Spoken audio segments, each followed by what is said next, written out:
Afternoon. A flight from Los Angeles to New York. The cabin is quiet, passengers settling in.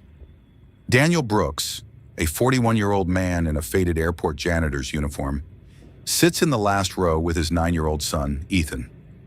He finished a double shift and caught a budget standby seat. In the front rows, Victoria Langford, a 27-year-old CEO of a private jet firm, laughs with associates. As Daniel passes to stow his bag, she smirks. "Fly this plane while you're at it." Daniel stays silent. 40 minutes later, the plane shudders. The intercom crackles. "Is there a pilot on board?" Watch the ghost take his wings. Daniel Brooks was a man who lived in the quiet architecture of the shadows. At 41, his face was a map of experiences he never spoke about. Fine lines at the corners of his eyes from years of squinting at distant horizons, and hands that were steady enough to perform surgery on a circuit board in the middle of a storm. He was currently employed as a senior custodial maintenance lead at LAX. To the thousands of travelers who rushed past him every day, he was invisible. He was the man with the mop, the guy who emptied the bins, the invisible help in a blue-collar uniform that smelled of industrial lemon soap and floor wax. But Daniel's history was a well-guarded vault. 12 years ago, he was a lieutenant commander in the Navy, a Tier 1 strike pilot, a Top Gun instructor who had logged over 4,000 hours in F-18 Super Hornets and classified aircraft. He had been the master of the clouds, a man who could feel the shift in air pressure before the sensors even registered it. He had seen the world from 50,000 feet at Mach 1.8, and he had brought his wingmen home through situations that the flight manuals called impossible. He remembered the vibration of the afterburners, the smell of high-grade oxygen in his mask, and the absolute silence of a high-altitude night. Then the world stopped spinning. His wife, Sarah, was taken from him in a sudden, tragic accident while he was deployed on a carrier in the Pacific. In that moment, the adrenaline of the cockpit felt hollow. Daniel realized with a shattering clarity that he couldn't be a hero in the sky while his son was alone on the ground. He resigned his commission, walked away from the fast track to Admiral, and landed his jet for the last time.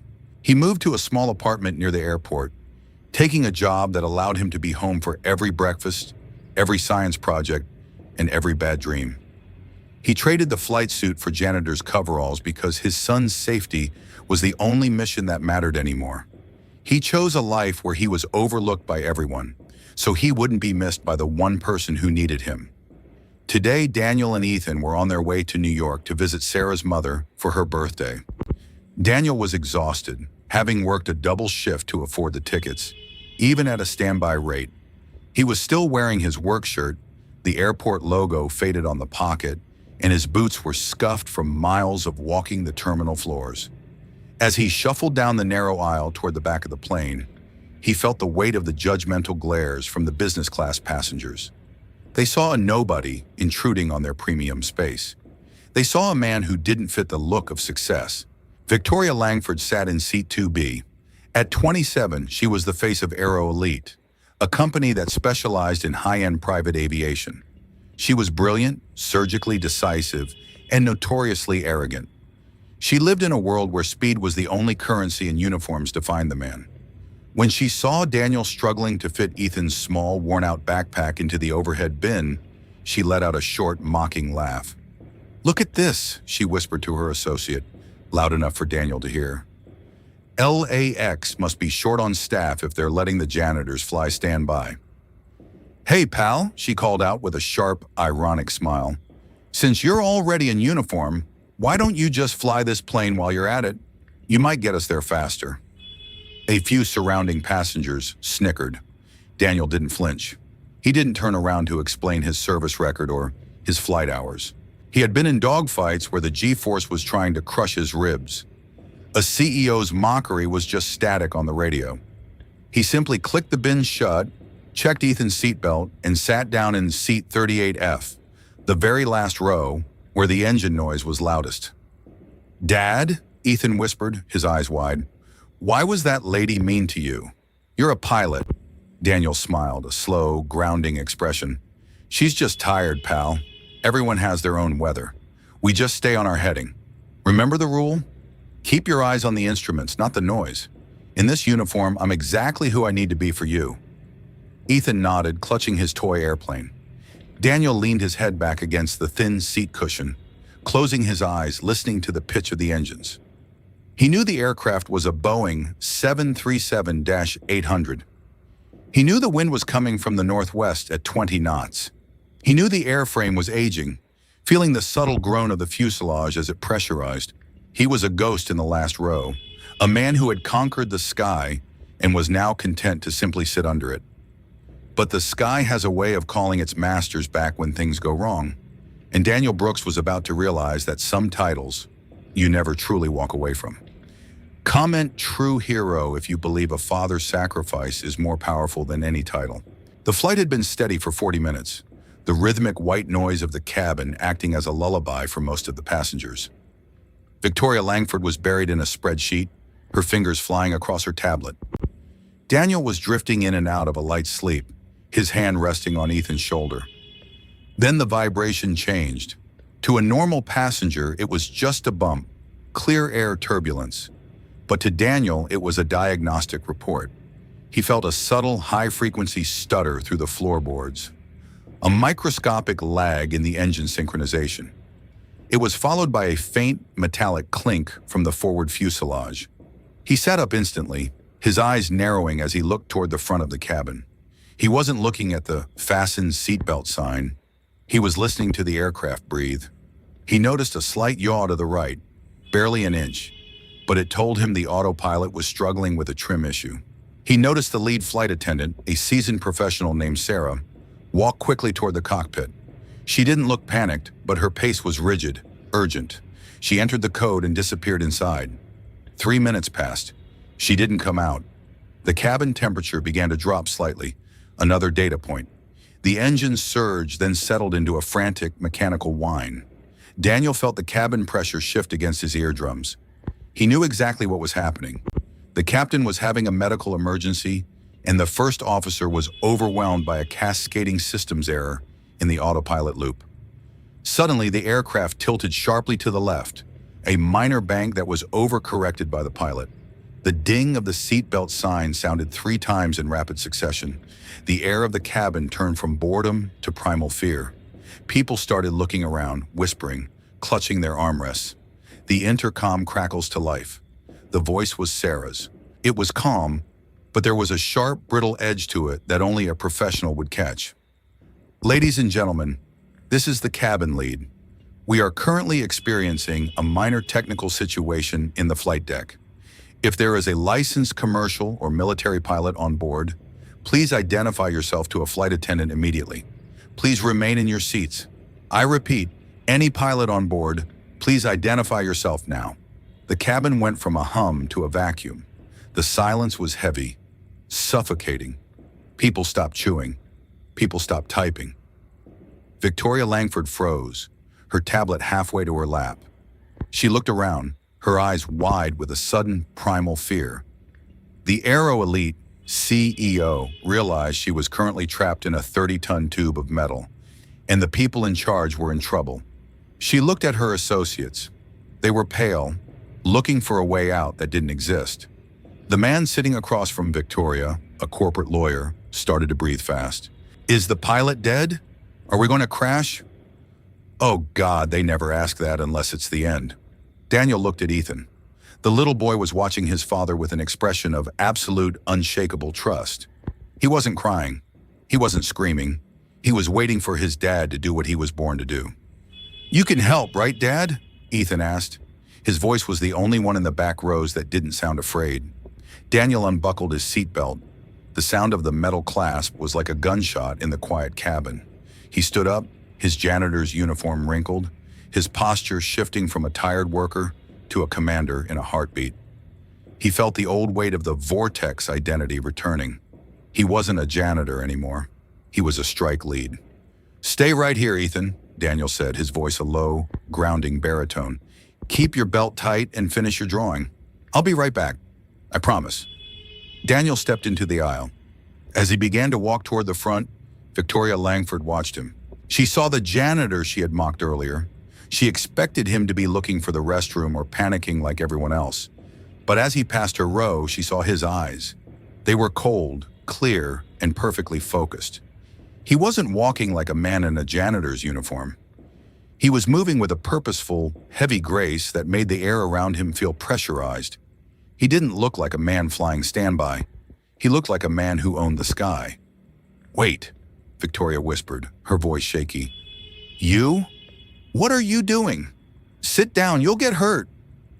Daniel didn't even look at her. He didn't have time for her weather anymore. He reached the galley where a junior flight attendant was trying to calm a crying passenger. "I have previous flight experience," Daniel said. He didn't say, "I'm a janitor." He didn't say, "I'm a hero." He spoke with a frequency that demanded and received immediate attention. "I'm a retired naval aviator, Tier 1. I'm current on the 737 flight deck and emergency procedures. Take me in." The attendant looked at his faded uniform and his scuffed boots. She hesitated for a fraction of a second, but then she looked into his eyes, the eyes of a man who had seen the edge of the world and back, and her heart stopped racing. She saw the steel. "This way, sir," she whispered. She entered the emergency code. The armored door swung wide, and Daniel Brooks stepped into the cockpit, leaving the world of economy class and judgmental CEOs far behind. He was home. Comment leadership if you know real power comes from within, not from a suit. The cockpit was a wall of glowing digital displays, flashing amber lights, and a cacophony of audio alerts. The first officer, a young man named Tyler, whose face was white with sheer, unadulterated terror, was wrestling with the yoke. The captain was slumped in the left seat, his breathing shallow, a medical kit already open beside him.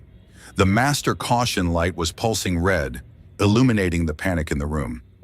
"I can't get the descent rate to stabilize," Tyler shouted over the noise of the alarm. "The auto throttles are disconnected and the pitch trim is fighting me. I'm declaring a mayday."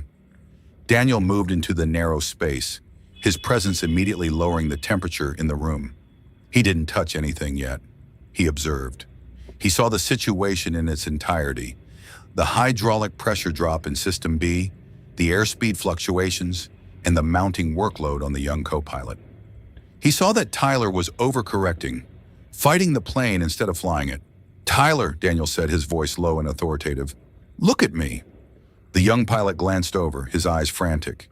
He saw the janitor's uniform, and for a second, he looked ready to scream. "My name is Daniel. I'm a Navy flight lead. I've landed Hornets on pitching decks in the dark with one engine on fire. You are doing a great job holding the wings level, but you're trying to do too much. You're fighting a computer that's already confused. I am going to sit in the jump seat. I will handle the radios, the checklists, and the systems management. You will stay on the controls. You will be the hands. I will be the eyes. We are going to bring this bird down. Do you copy?" Tyler swallowed hard, his breathing starting to slow as he felt the weight of Daniel's experience, like a physical shield. The authority in Daniel's voice was absolute. "Copy, sir. I have the controls." "Good," Daniel said. He leaned over the captain.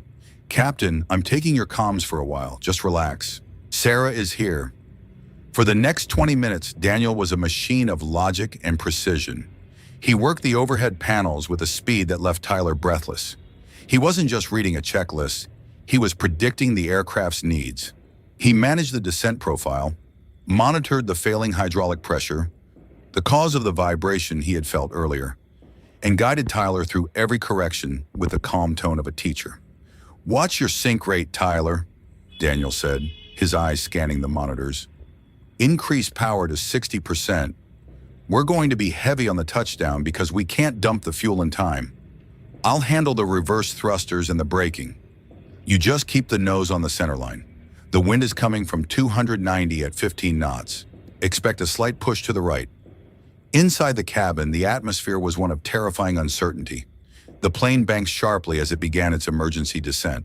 Victoria Langford clutched her armrests, her eyes fixed on the cockpit door. She thought about the man she had mocked. She remembered his boots. She realized that her entire existence, her legacy, her company, her life, was now resting in the hands of the man she had told to fly the plane as a joke. She felt a burning shame. a realization that her billions were weightless in the face of true expertise. As they broke through the cloud layer, the lights of New York appeared, a sea of gold stretching to the horizon. Daniel looked at the runway, his eyes narrowing, his mind calculating the crosswind component. He felt the aircraft breathe. He felt the dragon settle. "Gear down," Daniel commanded. The heavy thud of the landing gear locking into place vibrated through the plane. As they touched the tarmac, the landing was firm but perfect. The thrust reversers roared, the brakes gripped with a high-pitched scream, and the 100-ton machine slowed to a safe taxi speed. Daniel didn't celebrate. He checked the fuel cutoff. He checked the hydraulics. He stayed in the seat until the emergency medical teams boarded the plane and evacuated the captain. Only then did he exhale. He looked at his hands, the same hands that had been holding a mop 6 hours ago. They were perfectly steady. "Thank you, sir," Tyler said, turning in his seat to shake Daniel's hand with a grip that said more than any words could. "I couldn't have managed the divert and the manual trim alone. I didn't know who you were. I'm sorry for the look." "It's the uniform, Tyler," Daniel replied with a faint, tired smile. "It's meant to be invisible. Just fly the mission." He unbuckled his harness and walked out of the cockpit. The door swung open, and Daniel Brooks stepped back into the cabin. The silence that met him was absolute. It wasn't the silence of fear anymore. It was the silence of awe. The passengers were standing in the aisle, their faces masks of profound gratitude. Victoria Langford was standing in her row, her tablet forgotten on the floor. She looked at Daniel, really looked at him, and saw the vortex. She saw the man who had seen the edge of the world and come back. The janitor was the most important person she would ever meet. Comment respect if you believe a man's value is in his character, not his clothes. The walk back to seat 38F was a gauntlet of human emotion. People were reaching out to touch his sleeve, whispering, "Thank you," and "God bless you." A businessman who had laughed at Victoria's joke earlier stood up and offered a sharp, respectful nod, his face flushed with a deep, burning shame. He realized he had mocked a man who had just saved his life. Daniel didn't look for the applause. He didn't want the spotlight. He had a singular mission. He reached the last row and saw Ethan. The little boy was standing on his seat, his eyes shimmering with a pride so intense it seemed to light up the cabin. "Did you help the pilot, Dad?" Ethan asked. Daniel smiled, picking his son up and hugging him tight.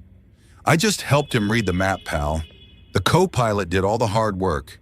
He's the real hero." A flight attendant walked by, pausing to hand Daniel a small plastic pilot wing pin. She had a tear in her eye.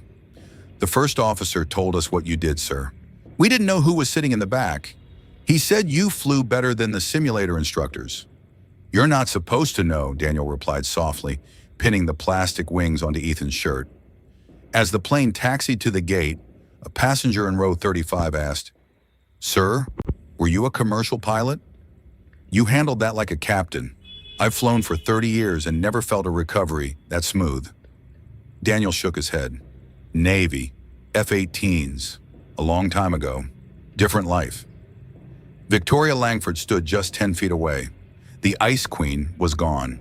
She looked small in her designer suit, her eyes red from the adrenaline and the realization of her own arrogance. She watched Daniel talk to his son, saw the tenderness in his hands and the absolute lack of ego in his voice. She realized that the invisible man she had mocked was the only reason she was still breathing. Her world of aero elite had been humbled by a man with a mop. As the fasten seatbelt sign chimed off, no one rushed for the doors. For the first time in aviation history, the deplaning process was silent and respectful. People waited for Daniel to gather his things. He gripped Ethan's hand and began the walk toward the exit. Victoria stepped into the aisle, blocking his path for a second. She didn't look like a CEO. She looked like a student. I shouldn't have said that earlier," she said, her voice barely a whisper, thick with regret. "I judged you by a uniform. I had no idea who I was sitting behind. I owe you everything." Daniel looked at her, his hazel eyes clear and surprisingly kind. He didn't hold a grudge. He didn't have room for it in his system. "It's all right, Miss Langford. Travel days are stressful. Just remember, The most important parts of a flight are the ones you never see on the ticket, and the most important people are often the ones you don't notice. He moved past her, his focus entirely on the little boy beside him. Victoria stood in the aisle watching them go, her mind racing with a truth she had never considered, that real power isn't about what you own, it's about what you're willing to do when no one is watching. She watched him walk away, a janitor who was secretly a god of the sky. Comment integrity if you believe actions speak louder than words. The deplaning process ended at the gate where the airport manager and a small crowd of airline officials were waiting. They wanted to take Daniel to a private lounge, to offer him free flights for life, to set up a press conference.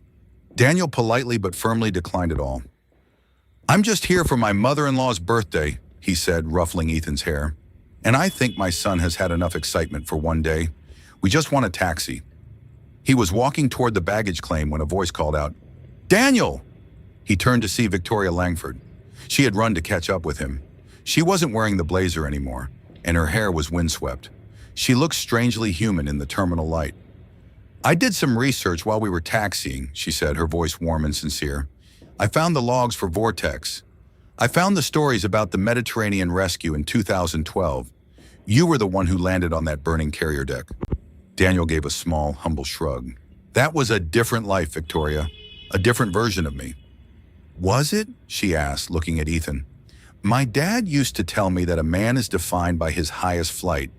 But looking at you today, I think he was wrong. A man is defined by where he chooses to land. You landed in the last row to be a dad. That's a higher flight than any Mach speed." Ethan looked at Victoria, his chest puffing out with pride. "My dad used to fly the fast jets. He says the stars are much closer up there, but he likes the ground now because I'm here." Victoria smiled, a real, genuine smile that reached her eyes. She looked at Daniel, and for a second the distance between the billionaire CEO and the technical maintenance lead vanished. "Why did you stop?" she asked softly. Daniel looked down at Ethan, who was hugging his leg. "Because someone needed me more on the ground. And the ground is where the real missions happen. You can't raise a son from 30,000 feet. Schuttenburn." Victoria was silent for a few seconds. For the first time in her life, she didn't have a deal to close or a rebuttal to make. She handed Daniel a small, handwritten card. "My personal number. If you ever want to fly again, on your own terms, with your own schedule, call me. My company needs an integrity officer. Someone who knows the difference between a uniform and a pilot. Someone who knows what's real." Daniel took the card, offering a small nod. "I'll think about it, but I have a birthday party to get to first, and tacos." As Daniel and Ethan walked through the glass doors and into the cool New York air, Victoria stood by the window. She watched them walk toward a modest taxi, two ordinary people in a sea of millions. She realized then that the most powerful person on that plane didn't have a title, a first-class seat, or a designer suit. He had a heart that knew when to fly and a soul that knew when to stay on the ground. She realized that she had been flying for years, but she had never really landed. Daniel Brooks was home, and the Vortex was finally at peace. True value is not defined by the uniform we wear or the status we hold, but by the integrity of our choices and the depth of our commitment to those we love. Never underestimate the person standing in the back. They might be the one holding the world together while you're busy looking at the view from the front. Silence is not weakness. It is the mark of a master who has nothing left to prove. If you believe that character is more valuable than any corporate title, subscribe for more stories like this. And tell me in the comments, have you ever judged someone too quickly only to find out they were a legend in disguise? Share your story below.